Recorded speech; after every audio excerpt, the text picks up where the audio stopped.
student, we are doing SST of 8th standard. Book name is We and Our World. It's our second video of chapter 1, Resources, Utilization and Development.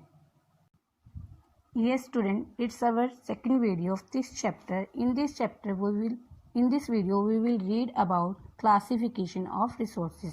Resources की classification मतलब उनको अलग अलग भागों में कैसे बांटा जा सकता है, अब हम इसके बारे में पढ़ेंगे. Read carefully the following flow chart. This is a flow chart and read it carefully.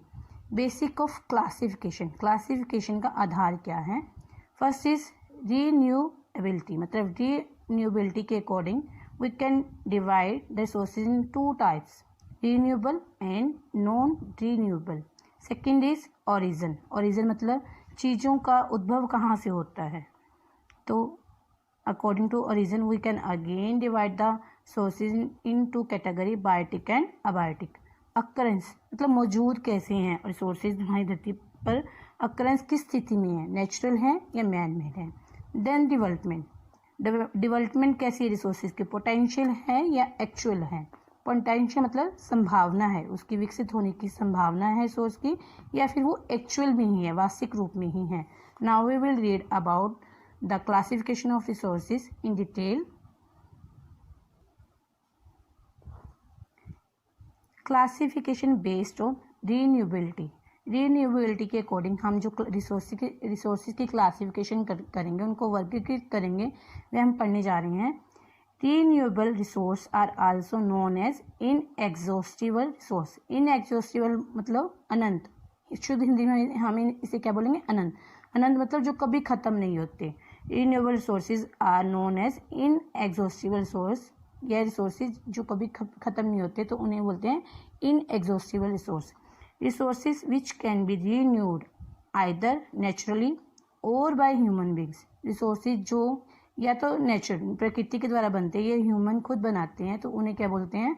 Renewable resource. For example solar energy, air, water. जो एयर एंड वाटर है ये नेचुरली प्रोडक्ट है, and solar energy this is made by human efforts. Some of the renewable resources are always available and do not get exhaust by human activity. कुछ resources जो है हमेशा ही मौजूद रहते हैं, ऑलवेज अवेलेबल मतलब हमेशा ही मौजूद है, and do not exhaust by human activities. Human activities मतलब ह्यूमंस मनुष्यों के द्वारा प्रयोग करने पर भी वो कभी एग्जॉस्ट नहीं होते, मतलब ख़त्म नहीं होते. वो कौन कौन से हैं? For example solar and wind energy. अगर सोलर और वाइंड एनर्जी को ह्यूमन जितना भी प्रयोग कर ले कभी ख़त्म नहीं होंगे, क्योंकि सूरज की गर्मी तो सूरज की धूप तो हर रोज़ ही निकलती है, तो एनर्जी हर रोज़ ही प्रोड्यूस द्वारा हो जाती है. The quality of these resources can be affected by improper uses. मतलब जो इनकी क्वालिटी है सिर्फ किसके द्वारा अफेक्ट होती है? अगर इम्प्रॉपर यूज़ कर रहे हैं हम, इम्प्रॉपर सही ढंग से यूज़ नहीं कर रहे हैं, तब इनकी क्वालिटी रिसोर्सेज की अफेक्ट होती है, अदरवाइज नहीं. Next, resources which take millions of years to form or renew are known as non-renewable resources. जो रिसोर्सेज मतलब काफ़ी साल, मिलियन ईयर्स ले लेते हैं दोबारा बनने में, उन रिसोर्सेज को हम क्या बोलते हैं? Non. Okay student, be continue. Resources which take millions of years to form और renew are known as non renewable resources. जो रिसोर्सेज काफ़ी साल ले लेते हैं बनने में, उन्हें क्या बोलते हैं? Non renewable resource.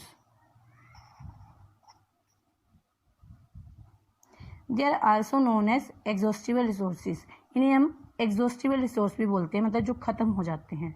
As they cannot be renewed और दोबारा नहीं बनते. Energy resources such as coal, petroleum, natural gas and other minerals are example of non renewable resource. मतलब जो कोल, पेट्रोल, नेचुरल गैस और कई तरह की और मिनरल हैं वो नॉन रिन्यूएबल रिसोर्स की एग्जाम्पल है, दोबारा नहीं बनते. There is concern about their over exploitation. मतलब अगर हम ज़्यादा इनका यूज़ करते हैं तो ये ख़त्म भी हो सकते हैं. They are available in limited amount on the earth surface. ये धरती पर लिमिटेड अमाउंट में ही है, and complete utilisation of such resources would result in their exhaustion. मतलब अगर कंप्लीट यूटिलाइजेशन करते हैं रिसोर्स का, हम पूरी तरह से इन चीज़ों का प्रयोग कर लेते हैं, तो मतलब ये ख़त्म हो जाते हैं. अगर मान लो नेचर में हमें कोयला मिला है, कोल मिला, हमें सारे कोयले को जितना भी नेचर में हमें एक बार मिला है तो हमने सारा प्रयोग कर लिया, पीछे की जनरेशन के लिए कुछ भी नहीं छोड़ा, तो ये एग्जॉशन हो जाए, मतलब ख़त्म हो जाएगा और इसको बनने में मिलियंस ऑफ ईयर लग जाएंगे दोबारा। These sources have to be use very carefully as complete exhaustion of these sources would have an adverse effect on the future generation। इसलिए हमें क्या इन रिसोर्सेज को बहुत ध्यानपूर्वक यूज़ करना चाहिए, because as complete exhaustion of the, अगर ये पूरी तरह से कंप्लीट एग्जॉशन मतलब पूरी तरह से ख़त्म हो जाएंगे resources, would have an adverse effect on the future generation, फिर आने वाली जनरेशन पर इसका एडवर्स इफेक्ट पड़ेगा, बुरा प्रभाव पड़ेगा। उनको यूज़ करने के लिए कोयला या पेट्रोलियम या मिनरल्स पूरी मात्रा में नहीं मिल पाएंगे। Some of the minerals like metallic ores जैसे gold and silver are recycle, कुछ मिनरल जो होते हैं रिसाइकल भी हो जाते हैं, जैसे गोल्ड और सिल्वर। जैसे हम गोल्ड और सिल्वर के गहने पहनते हैं, आभूषण ऑर्नामेंट्स पहनते हैं, तो एक बार पहनने के बाद दोबारा हम उसे रिसाइकल मतलब नई शेप में भी बनवा सकते हैं। दीज मेटल्स में B use again and again after processing.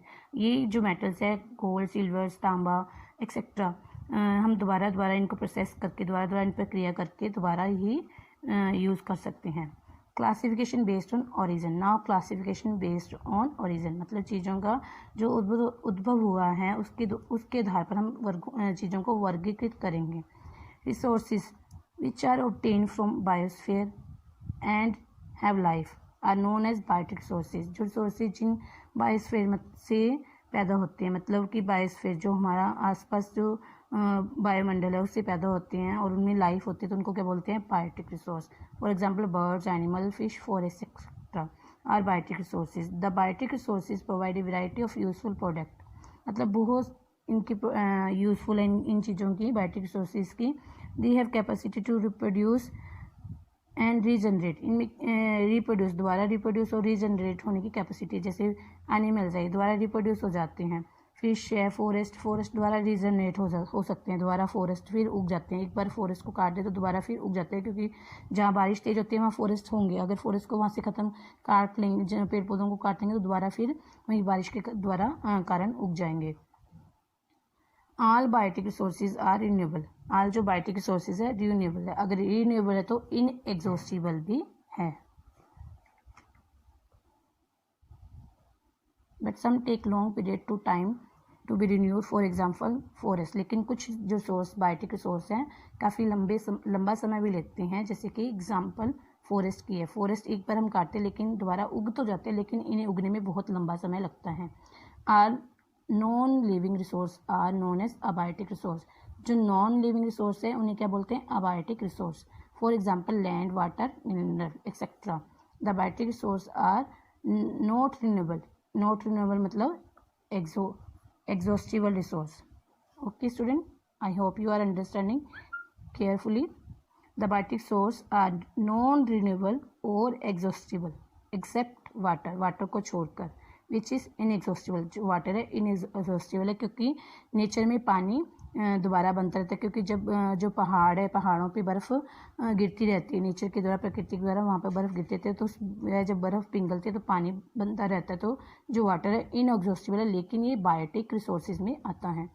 These resources are in great demand for the development of various industries and agriculture. जो वाटर है, लैंड है, मिनरल्स है, जो ये रिसोर्सेज है इनकी ग्रेट डिमांड है। कहाँ पर है?